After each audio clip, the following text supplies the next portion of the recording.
Hello, Renee. Hello, Vasya. Nice to see you again. We are extremely blessed because whoever is listening, Vasya and I met on LinkedIn, Yeah, and we have developed a friendship. And across the world, it is such a beautiful thing to have a kindred spirit and somebody who I admire and respect, who shares so many of the same thoughts that I do. And so it's just a gift, and it's very precious to me today that we're co-facilitating in some way. So that's beautiful. yeah. A transatlantic connection. There you go. Yeah. I'm so happy to see you again. I mean, we see each other now again live, but we also meet behind the scene, backstage sometimes. I personally feel addicted to you. I want to see you. I want to see your videos. I want to see your posts. I like how the content that you're putting out there. And that's why I invited you to do this, last live of the year here on LinkedIn and YouTube. You know that we are also on YouTube now. Huh? Oh, how exciting. How exciting. Wonderful. Wonderful. And we discuss, how was the last year, mental health wise, and on a collective level, whether our mental health suffered. I think that even though we're not suffering from, the COVID and the lockdowns anymore, and it felt like we got a break from this, it was not so much of a break, especially for us here in Europe, because we have war next to us and we don't kind of feel safe yet. Even though, one danger is gone, another one has replaced, and we cannot use, too much of our heating, and we cannot be warm because we're saving energy. Wow. So we're not on the safe mode again. Yeah. I didn't know, but researchers have actually coined this time period a cascade of collective traumas, Yeah. right? And they're speaking about how we are feeling the residual effects from so many events that have happened over the past few years. And even if they are not happening as saliently as they had previously, we are reeling from very harsh political divide, which is still going on. COVID. Now we have the triple viruses of COVID, the flu, and Yeah. RSV. We have war going on. We have economic crisis. We're really seeing more and more climate issues, Yeah. and we're also seeing a rise in hatred. Across race, religion, ethnicity, and so there's a lot that's been going on. And I think that what I've observed just in terms of people, my own experience, research, is that a lot of people are wanting to just stay more introverted, stay Mm. inside, not go out as much, have a quieter existence. I think people are feeling a little bit overwhelmed from the world and are opting to stay in and binge watch Netflix, and you know they're more afraid, of just Mm. violence in the world, more shootings, more, all sorts of things. And so I think it's had a real impact on the way that people experience the world. Yeah, absolutely. And it sounds like way that you say it is as if we are in the freeze mode. Like we Fight or not, flight. yeah, Yeah. we're not going forward, but at the same time, we have to do something. So we just freeze, we numb our feelings, we just spend lots of hours, watching Netflix or on phone. But then, yeah, we cannot do anything. It's the hopelessness maybe, or this tense position that we're just waiting for things to change. Yeah, absolutely. Absolutely. And there's always, of course, hope in the world. And as mental health experts, we have to, sort of lead the way in terms of showing other people all of the things that we have inside of ourselves, all the internal resources that enable us to cope, to be more optimistic, to, break out of this negative cycle. And so I know that you and I are going to be discussing some of those really important resources, mental health coping techniques that we can exercise. Yeah, definitely. And I mean, we have proven through the course of history that we are resilient. Absolutely. Human beings are very malleable. And Yeah. the human spirit is really amazing. When you look at some of the adversity that people experience, like para-Olympians, or I mean, just people have been through so much adversity, and they're just incredible, incredible. And so we have that capacity. I think people just need to be more aware of the fact that we do have that capacity, and for some people, like Yeah. how to access that. Yeah. And that is already giving us hope to know that we have strengths, we have resources, we have resilience, we have support, we have all these things. In moments of hopelessness, we think we have nothing. We are not going to cope. We cannot handle it. It's beyond our control. And still, we have all these things that can help us go through that. Right, right. I Yeah. think I think another thing that's really helpful this past year is that, because of the fact that we've had so much difficulty in our world, I think that there's a human recognition that our mental health is really important, and I think now more than ever we're paying attention, to mental health, which is one really really positive aspect that's come out of all of this. I honor and love the trend that some celebrities have put forth. I'm particularly enamored with Selena Gomez, who started a mental health company, right? And we're seeing more and more celebrities come forward and talk about anxiety, depression, and they model for the rest of the world that it's okay. And when I went through breast cancer, one of the things that I studied was Angelina Jolie, because she had made the decision to have a prophylactic double mastectomy. And so one of the things that I researched was how, after she came forward and announced to society that this is what she was doing and educated people about the BRCA gene and cancer, there was like a 30%, at least 30% rise in people who got tested for the BRCA gene. And so they called it the Angelina Jolie effect. And so we know from celebrities that they have a really strong impact on, the behaviors of regular people. Right. Yeah. And so that's something really beautiful that, that people are starting to talk about mental health, sometimes in a way like on TikTok, or, that's very cavalier, and, but, people are definitely talking more about it, which is a wonderful thing. And that's the power of social media, the positive power of social media. Absolutely. We're learning about things that we will never have the opportunity to find out or to hear if we didn't have these means, this way to be communicated that important information. Absolutely. Yeah, Absolutely. yeah, yeah, yeah. Indeed, indeed. How was 22 for you? Honestly, 22 is a very blessed year for me. Mhm. I've changed a lot the way that I live my life. I try to be very mindful of my moments.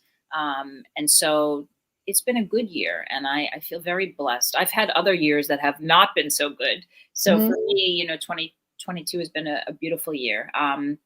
But I try very hard to honor each day, and I'm sure we'll talk about that in a minute.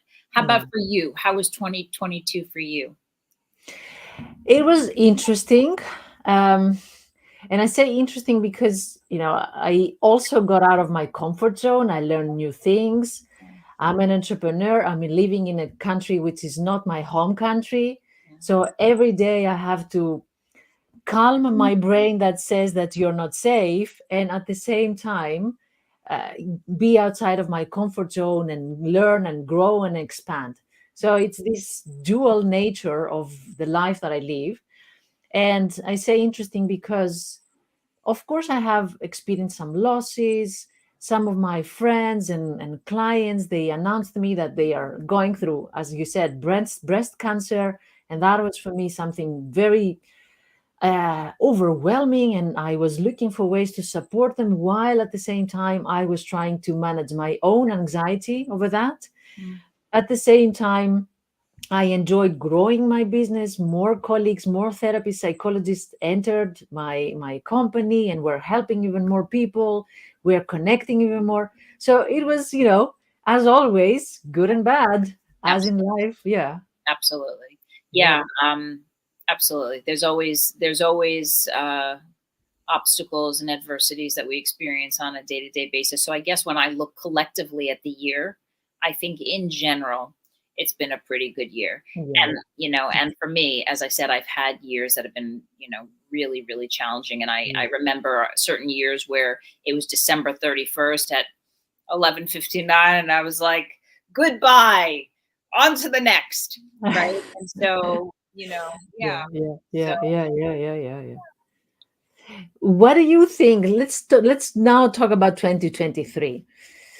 What are the things that we really need for the next year as resources or reminders so that we can take better care of our mental health? How can we can be more mindful about the decisions we're making about our mental health, the habits that we form around our mental health? What is your opinion?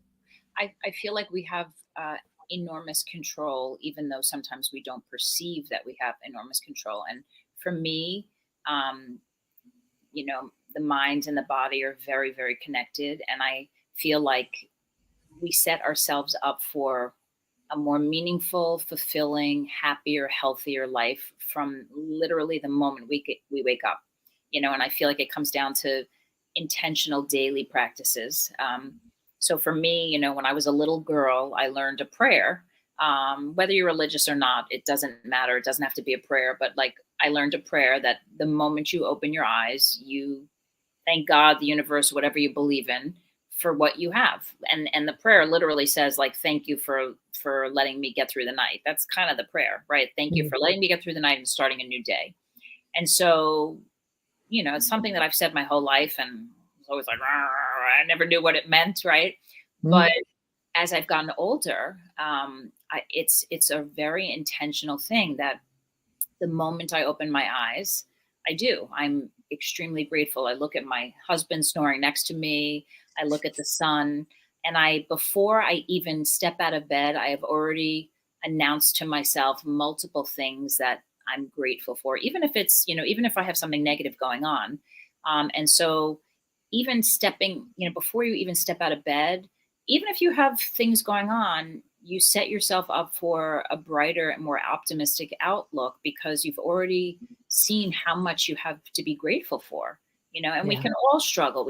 Everyone in the world, this is the human condition. We all go through difficult times. No one gets through life unscathed, but we all have things to be grateful for. And so I think, paying attention just in the moment to what you have to be grateful for me, that's a big Mm, thing. yeah. And and then I have practices that I have really learned to honor much more. I think this past year in particular, I start my day with gratitude, have a glass of cold water to get rid of all the toxins. I expose my brain to sunshine, and sunlight, because that sets us up for good sleep. It improves our mood. I've been trying to meditate, even if it's only like 3 to 4 minutes, and I exercise, and for Mhm. me, that's a huge thing. Yeah. I'm Yeah. very mindful throughout the day. When I eat, um, it's very mindful. I'm not shoving down a croissant. I'm very mindful. I hold my coffee and I smell the hazelnut, and it's quiet time. My exercise is, really weird because I'm thinking about all of these metaphors for push-ups but I try to live very mindfully. Mm, mm, So there's mhm. some for me, some basic things that I think we all have the power to incorporate. Just Yeah. small things, random acts of kindness, doing things that light us up inside. Mhm. Staying away from social media, staying away from, as much as you can. Not exposing yourself to too much news, too much negative stuff. I think there's just a lot of things that we can be doing. Yeah. Yeah.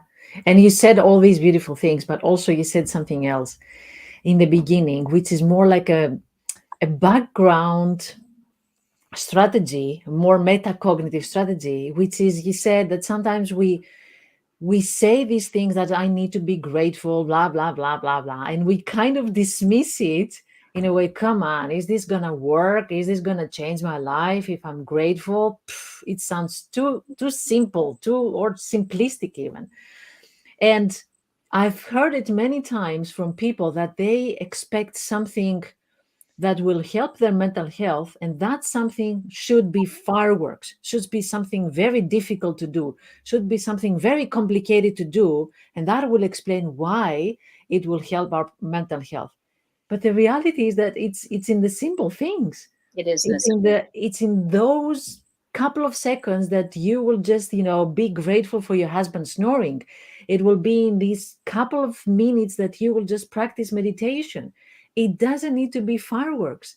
With these tiny little changes, you can have a completely different life. 100%. And Yeah. and I think that, people can experiment with that, right? By just doing, when they hear these terms, mindfulness, meditation, it's sort of overwhelming, right? But mindfulness is really just trying to live in the moment. And so for somebody who doesn't know how to do that, it's literally about having any kind of experience and trying to do it differently by engaging your five senses, right? So if you Yeah. go outside, normally rush outside, rush to your car or whatever, right? And so it's like, go outside, feel the wind on your face, look around, smell the air, listen for the sound of whatever, birds, children, whatever you hear, right? Notice something that you haven't noticed before. And Mm. even in those 2 minutes, it's, your experience changes because, it's like, wow, like look what I have this morning. I left my house this morning at 6 something for the gym because I'm a crazy person. And right. And so as I was leaving the house, it's very dark here in New York, at 6 o'clock in the morning. Right. Yeah. And as I was leaving, I saw like this just beautiful sun, Yeah. like rising sun. Wow.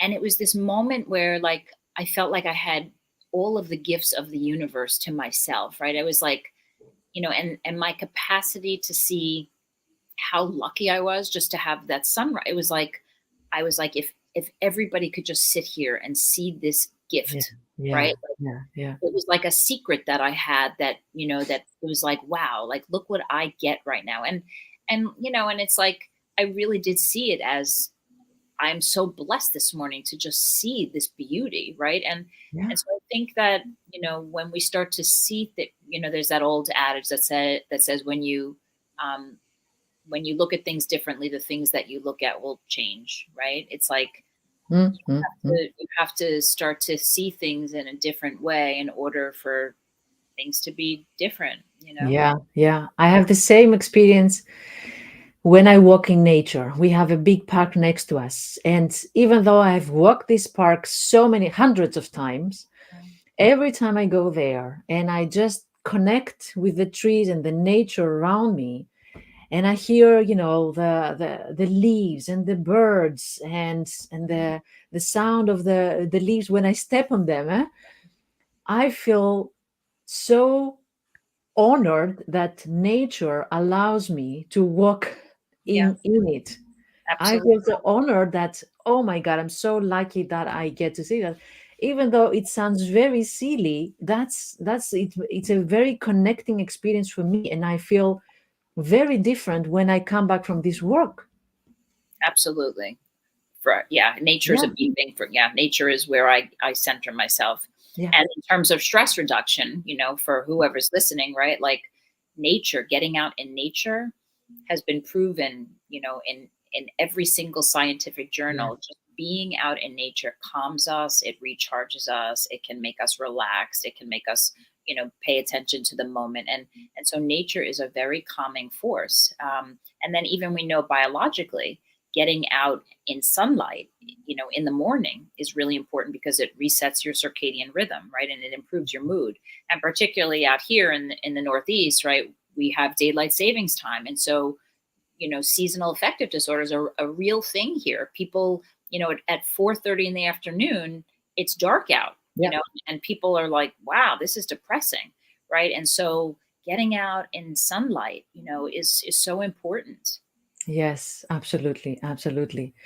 Um, When I'm thinking about setting mental health goals, usually what works for me is if I look back for a moment and reflect on how was the previous year so that I can see which needs were unmet, or what was it the area of my life that I was struggling with, so that I can get inspired from that area and go in the next year and fulfill these needs. So for some people, 2022 was a year that they struggled with the mental health because they were in the wrong relationship, because they were struggling with a relationship with an emotionally unavailable person.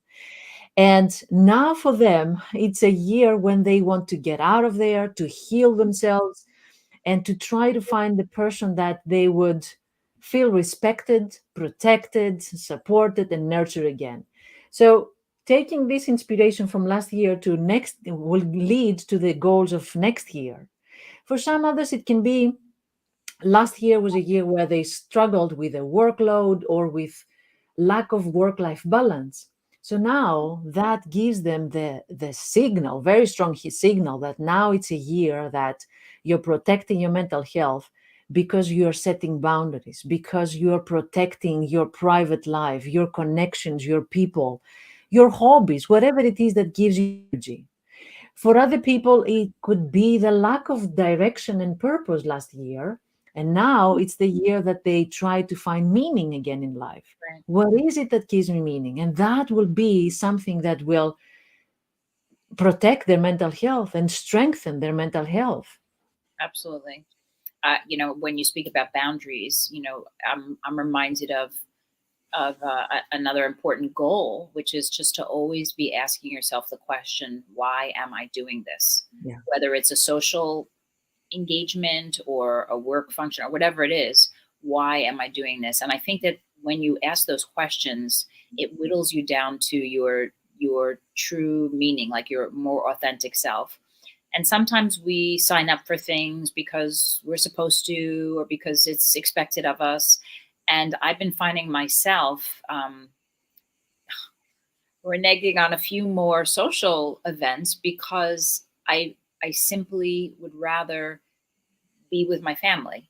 And it's not that these people aren't meaningful to me or important, but I've been finding that when I really ask myself, well, is this particular event important? Do I really want to be there? If the answer is no, if I feel some level of dread going, that I'd rather be home, I pay attention to that.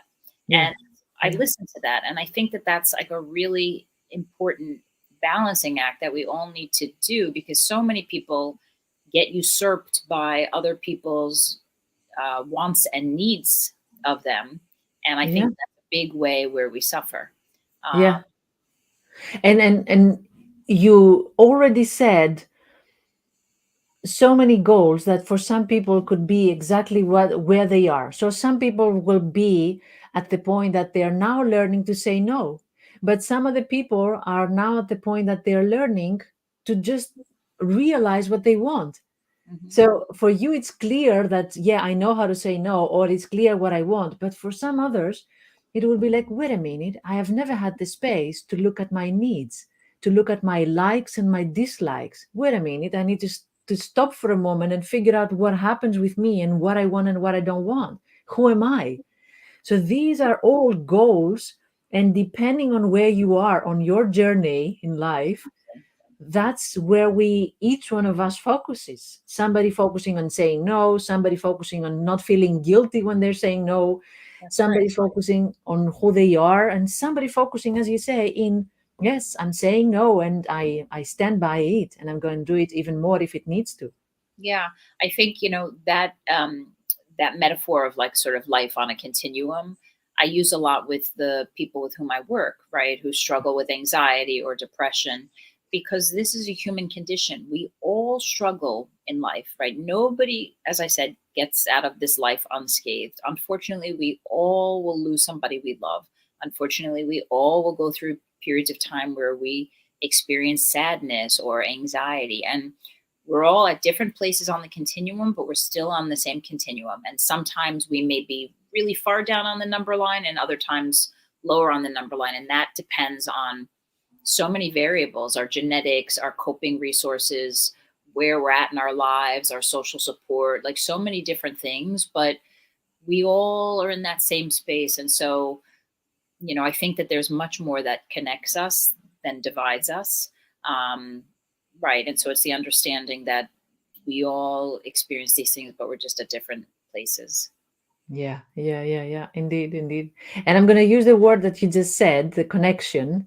And that's another goal, how to protect our mental health, focus more on our connections, Right. on meaningful connections, not just, likes and followers. We're not talking about that. We're talking about really connecting with other people. And it's one of the things that makes our lives meaningful.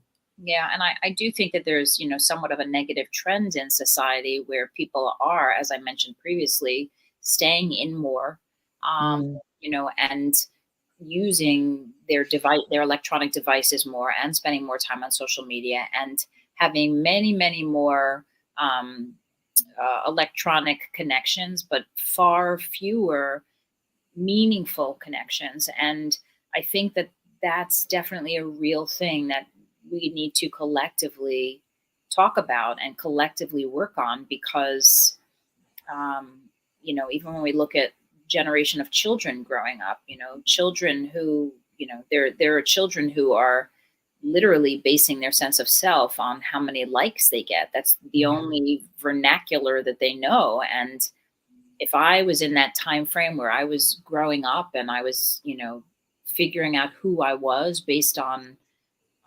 responses from social media, I'd be in big trouble, And so I think that there's a lot of work that needs to be done in that yeah, yeah, domain.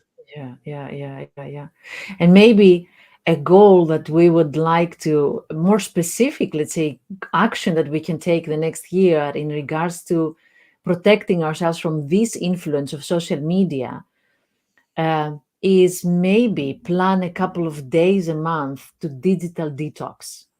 Just Absolutely. abstain from social media. Yeah. Just remind ourselves that we are more than our account, our social media account. We are the likes that we get there are not the likes of whether we are likable as human beings. That has nothing to do with whether we are likable. To regain our sense of worth, self-worth. Yeah. I think sometimes people don't even realize how social media impacts them. One of the things that I tell my own daughters is to do self-rating scales, 0 to 10, 0, no anxiety, 10, high, high anxiety, before you go on social media and after you go on social media. And to just keep like a record of it, how it impacts you each week, right? And then get a number. And if you find that your number is too high, take a break, Yeah, but I myself, I've been trying to really listen internally to like the days where I want nothing to do with social media, the days where I don't want to go on, I don't want to post anything. And because I do find sometimes it's too, we even have like the neurological wiring of every time we get a like, right? We get like this hit of dopamine. It becomes like something you need to be wary of in terms of, you know, an addictive quality, paying attention to something that isn't meaningful necessarily, or meaningful in the appropriate way, right? And so I that's one of my goals, yeah, kind of be more mindful, um, listening to my I'm very good at listening to my body with most things, but listening to my body in terms of like when I need to stay away from that, when I need to just have like, days of pure quiet. Um, yeah, you yeah, know, yeah. My reminder is that when I'm overusing social media, probably I'm numbing myself from something. yeah, So I usually do something like scroll, scroll, scroll, and then I don't even realize that it's half an hour or an hour later. right, And I'm like, whoa, wait a minute, what am I doing here? What am I escaping from? right, So just to realize that I'm doing it and mindfully abstain from that, not even start with being on social media in the morning or in the evening, but just have an alternative right, habit, which is a book, my Kindle, or something else next to me instead of this, that's my reminder for next year. Yeah. I mean, there are a lot, there are a lot of reminders we can make, Yeah, yeah, another yeah, one for me is to keep my phone outside of my room. yeah. Um, the worst thing to do, and actually there was a recent study that came out that the worst time to look at your phone is between 10 p.m. and 4 a.m. That the light actually, so disrupts your melatonin that it can actually cause depression, mood alterations for the next day. And then the light obviously interrupts your sleep.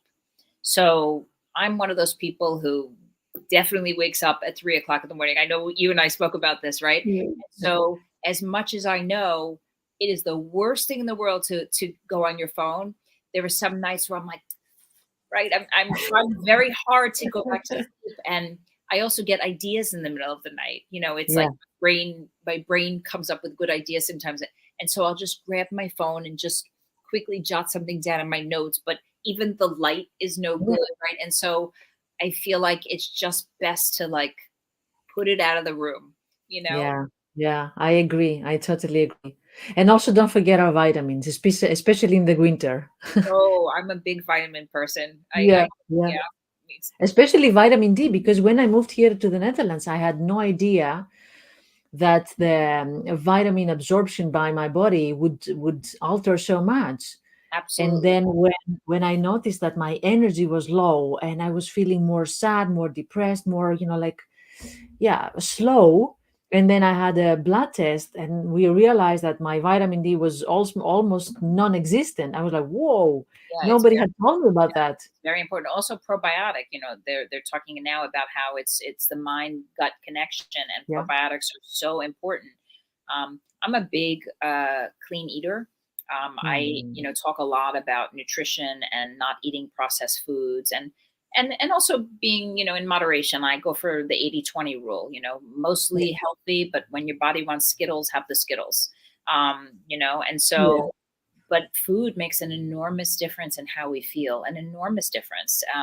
When you're, when somebody has anxiety and they tell you that they're, downing, 2 sodas a day, or, they walk in with a giant latte, Yeah.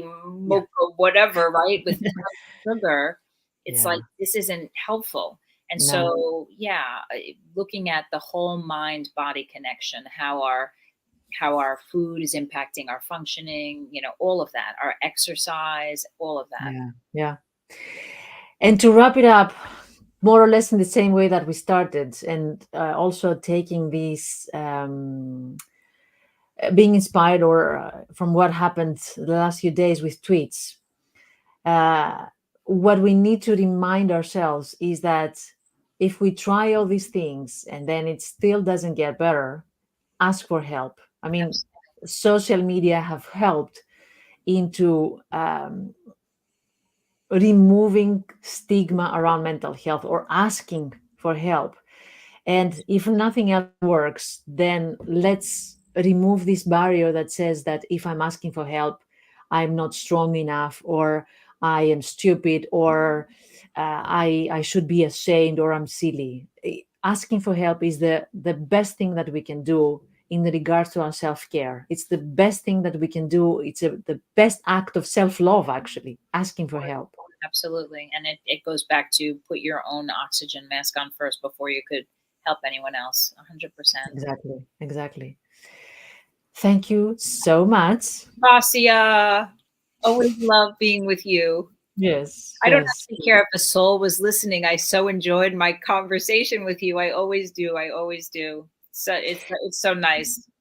It is live streamed, and there are going to be people that they will see it also when it's not live. So it will be there for the universe. Whenever somebody stumbles upon this video, they will see it. They will feel the joy that we were feeling when we were talking. They will take whatever they want to take from it, and then that's our job done. I will tell you, I don't know when I met you actually, how long it's been. I'm not even sure because my highlights are getting blonder and I'm becoming ditzier and ditzier. But I think it's gift. a year ago. Maybe we should celebrate our anniversary. So right. So what a gift! It really, truly, such a gift. Like I learn from you. I grow from you and with you, and I'm grateful for you. And my wishes for you for 2023 are happiness and peace and self growth and health and happiness and all of those things. And you're a treasure to me. And so thank you, thank you. Same, the same, Have the a same, the beautiful same. day. Thank you, thank you, thank Well, you. take care. Maybe this year is the year that we will meet Well, face to face. I'm coming in this summer to Greece at least. So Yeah, yeah, yeah, yeah. Maybe, maybe. all right, take care. Be well. Bye bye. Thank you. Bye bye.